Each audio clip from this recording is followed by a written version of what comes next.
السلام علیکم ورحمۃ اللہ وبرکاتہ۔ اس ویڈیو کے اندر ہم یہ جانیں گے کہ جب حضرت مفتی ظرف خان صاحب کا انتقال ہونے سے پہلے جو خواب انہوں نے اپنے طالب علموں کو سنایا، آئے ہم حضرت مفتی واحد عبد القریشی صاحب سے سنتے ہیں کہ انہوں نے اپنے طالب علموں کو اپنی وفات سے پہلے کیا خواب سنایا۔ سکرین پر ملاحظہ فرمائیے۔ تمہیں فقیہ النفس شیخ الحدیث و تفسیر حضرت مولانا مفتی ظرف علی خان رحمۃ اللہ علیہ، یہ ابھی کراچی میں 4 دن پہلے حضرت کا جنازہ ہوا ہے۔ بہت بڑی علمی شخصیت تھے۔ اللہ پاک ہم سب پسماندگان کو صبر جمیل عطا فرمائے۔ اللہ اس کی قبر پہ کروڑوں اربوں رحمتیں نازل فرمائے، ان کے فیض کو عام فرمائے۔ مجھے بہت تکلیف اور قلق اور دکھ تھا۔ میں نے ان کی زبانی ایک خواب سنایا تو وہ دکھ میرا جاتا رہا۔ انہوں نے اپنا خواب خود سنایا چند دنوں پہلے اپنے شاگردوں کو کہ میں نے خواب دیکھا ہے کہ میں فوت ہوں گے اور مجھے قبر میں اتارا جا رہا ہے۔ آج جب میں قبر میں پہنچ جاتا ہوں قبر بند کر دی جاتی ہے، تو میرے پاس ایک شخص آتا ہے بہت خوبصورت سا، وہ آ کر میرے دائیں طرف ٹھہر جاتا ہے، اور ایک اس سے بھی بڑھ کے خوبصورت شخص آتا ہے، وہ میرے پاؤں کی ایک سائڈ پہ بائیں طرف ٹھہر جاتا ہے، بائیں سائڈ پہ ایک دائیں سائڈ پہ۔ دائیں سائڈ والا تھوڑا میرے قریب ہوتا ہے، بائیں سائڈ والا تھوڑا دور ہوتا ہے۔ اتنے میں اللہ کے فرشتے آتے ہیں مجھ سے سوال کرنے کے لیے، تو ان کے ہاتھ میں کاغذ اور قلم ہوتے ہیں، یہ دونوں کہتے ہیں ادھر دکھاؤ۔ تو وہ فرشتے سوالات والے بڑے ادب اور احترام سے ان کے حوالے کر دیتے ہیں کاغذ، یہ اپنی طرف سے جواب لکھتے ہیں، کہتے جاؤ لے جاؤ، وہ لے کر چلے جاتے۔ تو میں بہت حیران ہوتا ہوں کہ آپ دونوں کون ہو؟ آپ نے تو سوال جواب خود ہی حل کر کے فرشتوں کو دے دیا۔ تو دائیں طرف والا کہتا ہے کہ میں آپ کی صبح کی نماز ہوں، آپ صبح کی نماز بہت اہتمام سے پڑھتے تھے۔ اور بائیں طرف والا کہتا ہے میں قرآن کریم ہوں، آپ نے قرآن کریم کی بہت قدر کی ہے، اور میں اس بات کا گواہ ہوں، اس شخص کی صبح کی نماز کا بھی اور قرآن کریم کا بھی۔ میری ملاقات ہوئی 2 سال پہلے جب میں کراچی گیا تو گپ شپ لگی، مجھ سے کچھ باتیں پوچھی، کچھ علمی سوال، وہ ان کے مزاج کے مطابق تھے تو بہت خوش ہوئے۔ مجھے کہا کہ ایک رات آج میرے پاس رہیں، رات کو قرآن کریم کے اوپر مسائل پر گفتگو کریں گے، کچھ پوچھیں گے، بتائیں گے، اور صبح سے پہلے تہجد میں فلاں فلاں صورتیں پڑھیں، اور اس کے بعد نماز صبح کے بعد، یہ ان کے لفظ تھے، میں آپ کو تحفوں سے اور تحائف سے اور گفٹ سے مالا مال کر کے یہاں سے بھیجوں گا۔ اس شخص کے لفظ ہے، لیکن مجھے جلدی تھی تو میں نے حضرت سے عرض کیا، میں نے کہا شیخ میں نے جانا ہے، آج شام کی فلائٹ ہے، آپ فرمائیں تو میں کینسل کر دوں اگلے دن کر؟ جی نہیں، آپ کے معاملات ہوں گے پھر کبھی انشاءاللہ۔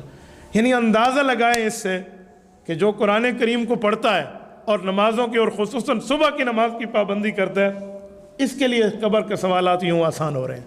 اور یہ حدیث پاک ہے کہ نماز دائیں طرف آئے گی اور قرآن اس طرف آئے گا، جیسے اس شخص نے دیکھا ویسے حدیث پاک میں نے حضرت کا بیان سن لیا۔ حضرت فرماتے ہیں جب میں ان کے پاس تشریف فرما تھا تو انہوں نے کچھ باتیں بتائی، اور جو ان خواب کے بعد جو آپ کے سامنے رکھنی ہے، آپ نے سن لیا کہ حضرت مفتی ظرف علی خان صاحب نے اپنا جب یہ خواب سنایا کہ جب مجھے میری وفات ہوگی یا مجھے قبر میں کا رکھ کر قبر بند کر دی گئی، اور میرے پاس ایک بہت حسین و خوبصورت ایک آدمی آیا، یعنی کوئی آیا، میں جانتا نہیں ہوں اس کو، وہ آ کر کھڑا ہو گیا، اور پھر کچھ دیر کے بعد ایک دوسرا بھی آیا، وہ اس سے زیادہ خوبصورت تھا، وہ میری تھوڑا اس سے آگے کھڑا ہو گیا۔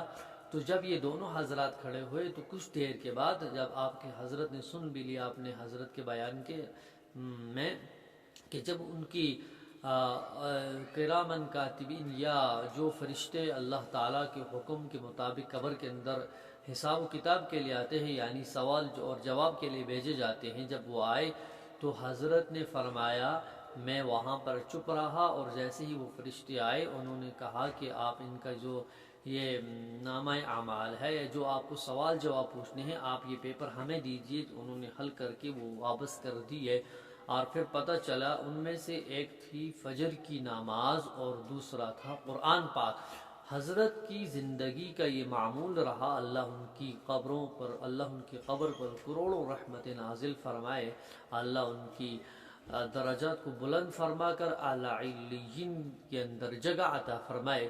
تو اس کے بعد حضرت نے یہ فرمایا، اور حضرت کی زندگی کا معمول بھی یہی تھا کہ جب حضرت اس دنیا کے اندر موجود تھے تو اس وقت فجر کی نماز کا بہت زیادہ اہتمام کیا ہے اور ساتھ میں قرآن پاک کو بہت ذوق اور شوق سے پڑھا ہے، اس کا ادب و احترام کیا ہے اور اس پر عمل کیا ہے، جس کی بدولت اللہ رب العزت نے ان کو قبر کے اندر یہ انعام دیا کہ دیکھیے آپ کے 2 سفارشی آئے ہیں یہاں پر آپ کی سفارش کرنے کے لیے، آپ کو امتحان کے اندر کامیاب کرنے کے لیے۔ اس لیے ہمیں بھی چاہیے کہ ہم اپنی نمازوں کا پابندی کے ساتھ پڑھیں اور باجماعت پڑھیں اور بالکل پابندی کے ساتھ پڑھیں، کبھی بھی نماز کو قضا نہ کریں۔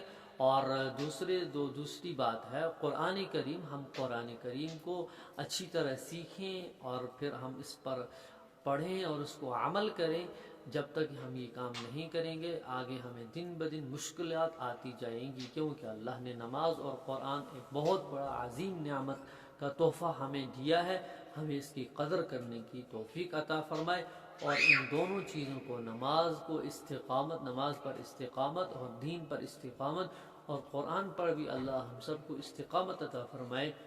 اس ویڈیو کو آپ زیادہ سے زیادہ شیئر کیجیے۔ السلام علیکم ورحمۃ اللہ۔